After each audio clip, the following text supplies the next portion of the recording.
कि जीएसटी के लिए कोई एक रिफ्रेशर कोर्स, इसका प्रशिक्षण, इस पर जोर देना चाहिए हमको।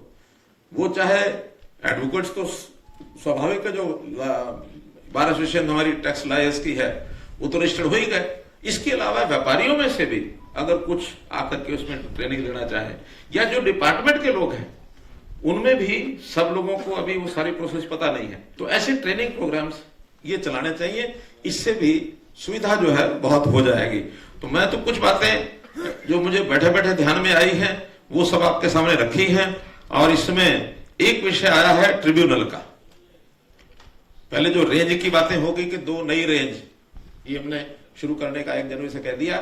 ट्रिब्यूनल का जहां तक विषय है वो जो सीएसटी काउंसिल के अंदर हमने वो लिख के दिया हुआ है, और मैं पूरा भरोसा है जो उन्होंने लिमिट रखी हुई है उसके अंदर एक हिसार में है।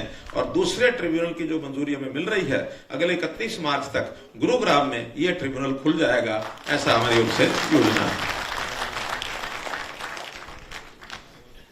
इसी प्रकार ये जो ग्रीवेंसेस का विषय है, पहले कभी ग्रीवेंसेस कमेटीज होती थी, अब नाम उसका अलग अलग से दिया जा रहा है कि जीएसटी आमने सामने।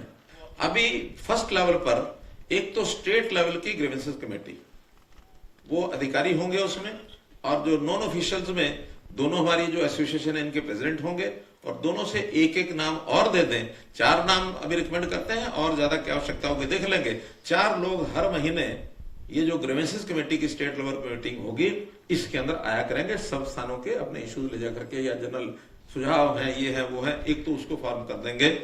तो जीएसटी आमने सामने का अभी जिला शाख करने की बजाय हम इसको जो हमारे डिविजन्स हैं 6 डिविजन्स पर डिस्ट्रिक्ट बांट लेंगे अपने अपने डिपार्टमेंट के लोग। आपको सूचना मिलेगी जैसे अंबाला, रोहतक, करनाल, हिसार, गुड़गांव और फरीदाबाद। इन जगह पर ये जीएसटी आमने सामने ये इसका फॉर्मेशन हो जाएगा, और इसकी मीटिंग महीने में 1 मीटिंग ये जीएसटी आमने सामने की 6 जगह शुरू कर रहे हैं, ना कि डिस्ट्रिक्ट वाइज, क्योंकि बहुत डिस्ट्रिक्ट है अभी उसमें उतना विषय भी नहीं है, काम भी नहीं है, तो आसपास के डिस्ट्रिक्ट में सब आएंगे। उस प्रकार से ये सब इसके अंदर हम कर लेंगे। देखिए हमारा जो अपना विचार है उसमें इसको अदरवाइज ना लेना, खास करके कोविड, वैसे तो पहले भी था लेकिन कोविड और इसके बाद ये एक सिस्टम सारे देश और दुनिया में चल पड़ा कि वर्क फ्रॉम होम की बजाय हम ये कहें कि अपने घर का जो ऑफिस है वहीं से, और सारी चीजें ऑनलाइन हो गई है।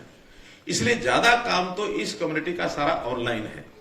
हमें तो केवल जब कभी कोई अपील होती है या कोई इस प्रकार का कोई केस होता है डिस्प्यूट का, उसके लिए ही जाकर के ऑफिस में अपने आप को प्रेजेंट करना पड़ता है। मैंने पूछा कि पिछले साल की अपील्स कितनी है, कहने लगे 4200 पूरे हरियाणा की। अब 1 साल की 4200 अपील पूरे हरियाणा की जिलाशा अगर करें तो 200 हुई, और पर डे करें तो एक भी नहीं है पर डे हर जिले की। तो इसलिए इतने कम सारे विषय को लेकर के अगर आप अलग चैम्बर बनाएंगे, एक अलग से चैम्बर की आवश्यकता आज किसी अलग से इंडिविजुअल किसी एडवोकेट की ये जरूरत नहीं है। हाँ जरूरत है तो 2 चीजों की है, वो 2 चीजें मैं आज अनाउंस करता हूं, वो हर जिले में जैसा जैसा आवश्यकता होगी वैसे वैसे करेंगे। एक तो बढ़िया एक लाइब्रेरी, ये आपको अलग से उसकी व्यवस्था कराएंगे हर जिला केंद्र के ऊपर, जहां भी आपका डीटीसी ऑफिस, तो वहां एक बढ़िया लाइब्रेरी कि आपके मतलब की जितनी पुस्तकें हैं या जो आप सुझाएंगे वो सारी वहां रखवाएंगे।